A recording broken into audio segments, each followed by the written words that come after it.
Assalamualaikum warahmatullahi wabarakatuh. Bismillahi walhamdulillah. Wassalatu wassalamu ala rasulillah Sayyidina wa maulana Muhammadin ibni Abdillah wa ala alihi wa ashabihi wa man tabi'ahudah amma ba'dah. Kaum muslimin muslimat yang dirahmati Allah subhanahu wa ta'ala, puji syukur kehadirat Allah subhanahu wa ta'ala atas karunia-Nya. Pada hari dan waktu ini kita diberikan kesempatan oleh Allah Subhanahu wa taala untuk bisa memanfaatkan bulan Ramadan dengan sebaik-baiknya. Mudah-mudahan kita bisa memanfaatkannya dengan amal ibadah kita. Amin ya rabbal alamin. Shalawat salam semoga kepada Kanjeng Nabi Muhammad sallallahu alaihi wasallam melimpah kepada keluarga, sahabat, umatnya, mudah-mudahan termasuk kita semuanya. Amin amin ya rabbal alamin. Kaum muslimin muslimat, para pemirsa tasbih Ramadan yang dirahmati Allah Subhanahu wa taala. Pada kesempatan kali ini kita akan menyampaikan terkait dengan bagaimana tingkatan-tingkatan puasa menurut Syekh Abdul Qadir Al-Jilani. Ternyata tidak hanya puasa itu sekedar menahan lapar dan dahaga. Ada beberapa definisi pemahaman terkait dengan puasa yang perlu kita cermati dan mudah-mudahan menjadi motivasi kita untuk meningkatkan kualitas puasa kita khususnya di bulan Ramadan ini. Syekh Abdul Qadir Al-Jilani Sultanul Aulia dalam kitab Sirrul Asrar memberikan panduan kepada kita bagaimana kita menapak dari satu tahap puasa ke tahapan yang lebih tinggi. Ada 3 tahapan menurut beliau bahwa puasa itu tidak sekedar puasa menahan lapar dan dahaga. Ada yang disebut oleh beliau dengan shaumus syariah, yakni puasa syariat.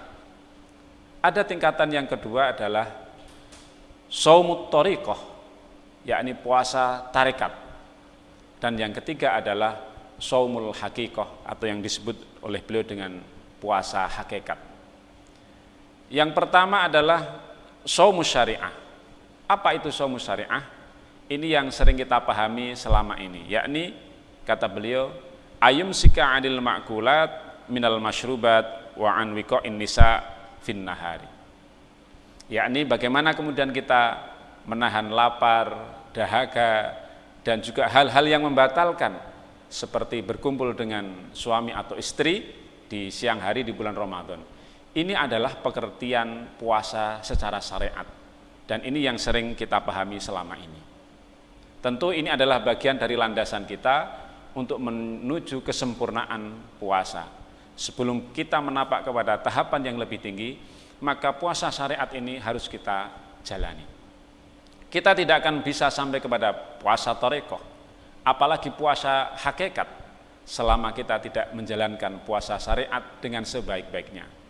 Oleh karena itu, bagaimana kita sesuai dengan syariat kita, menetapi syariat kita, tuntunan kita untuk menahan lapar, dahaga, dan seluruh yang membatalkan puasa secara zahir, itu adalah jalan pertama kita untuk menuju puasa-puasa yang selanjutnya.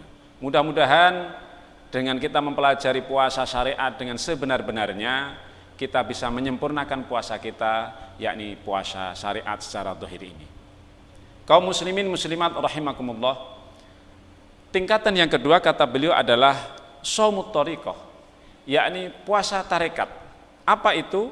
Kata beliau adalah ayyumsika an jami' a'dha'i al-muharramat wal manahi wa dhamaim.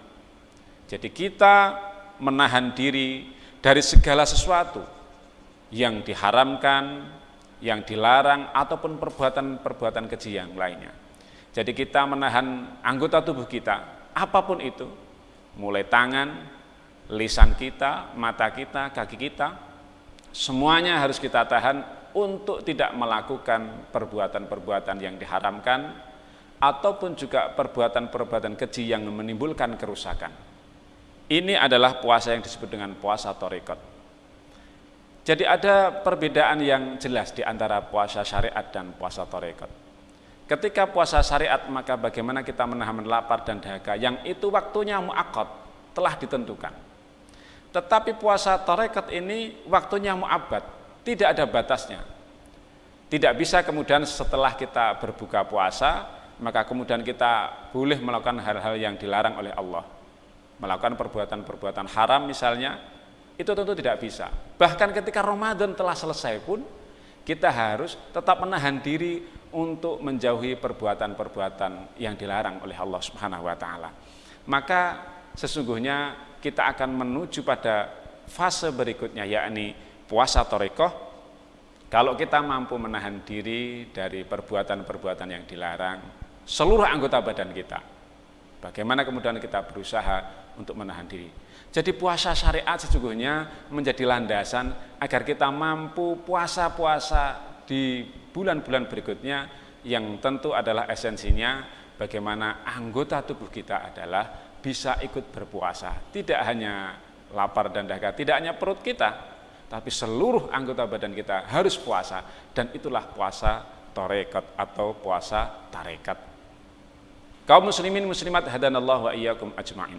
Oleh karena itu di hadis misalnya disebutkan rubba shaimin laisa lahu min syami ilal ju' misalnya. Jadi tidak cukup dikatakan puasa ketika kita hanya menahan lapar dan dahaga saja. Tentu saja maksudnya adalah bagaimana kemudian kita bisa meningkat pada shaumut thariqah, kita bisa menahan diri, lisan kita, mata kita, kaki dan tangan kita, semuanya dari perbuatan-perbuatan yang dilarang dan bisa melanggar syariat aturan Allah Subhanahu wa taala. Yang terakhir adalah paling tinggi, kata Syekh Abdul Qadir Al-Jilani, adalah shaumul haqiqah, yakni puasa hakikat. Apa puasa hakikat itu? Adalah imsakul fuadi an mahabbati ma siwallah. Jadi hati kita, bagaimana batin kita itu bisa menahan diri dari mencintai selain Allah. Jadi kita berusaha semua gerak batin kita, mahabbah kita yang pertama adalah untuk Allah Subhanahu wa taala. Kemudian Kanjeng Nabi dan baru yang lainnya. Kalau masih menempatkan diri kita, makhluk kita, bahkan mungkin keluarga kita pada posisi di atas mencintai Allah, maka kita belum sampai pada puasa hakikat. Jadi puasa hakikat adalah membersihkan diri kita dari mencintai selain Allah. Artinya kita menempatkan Allah pada posisi tertinggi, sehingga hati kita tentu saja tidak akan mudah goyah oleh apapun duniawi misalnya atau makhluk-makhluk yang lainnya, karena puasa hati kita sudah sampai pada puasa hakikat. Dengan puasa hakikat ini maka tentu saja ada pengendali batin kita, tidak terbatas pada fisik, tangan, mata, lisan kita, tapi sudah masuk kepada hati kita. Inilah puncak dari puasa yang disebut dengan puasa hakikat. Kaum muslimin muslimat hadanallahu wa iyyakum ajma'in.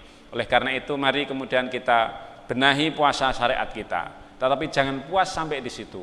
Ada tingkatan yang berikutnya, yakni puasa thariqah dan puasa hakikat.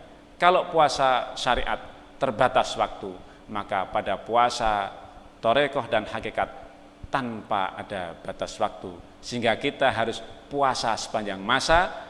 Insya Allah dengan cara ini ada peningkatan kualitas puasa kita. Mudah-mudahan Ramadan ini menjadi satu pijakan kita untuk meningkatkan fase puasa kita dari puasa syariat meningkat menjadi puasa thariqah, bahkan mudah-mudahan sampai pada puasa hakikat. Demikian yang bisa saya sampaikan, mudah-mudahan memberikan pencerahan, bisa diambil hikmah dan manfaatnya, dan kita berdoa mudah-mudahan amal ibadah puasa kita ini senantiasa diterima oleh Allah Subhanahu wa taala dan memberi dampak kepada diri kita dan juga lingkungan kita. Wallahul muwafiq ila aqwamit thoriq. Wassalamualaikum warahmatullahi wabarakatuh.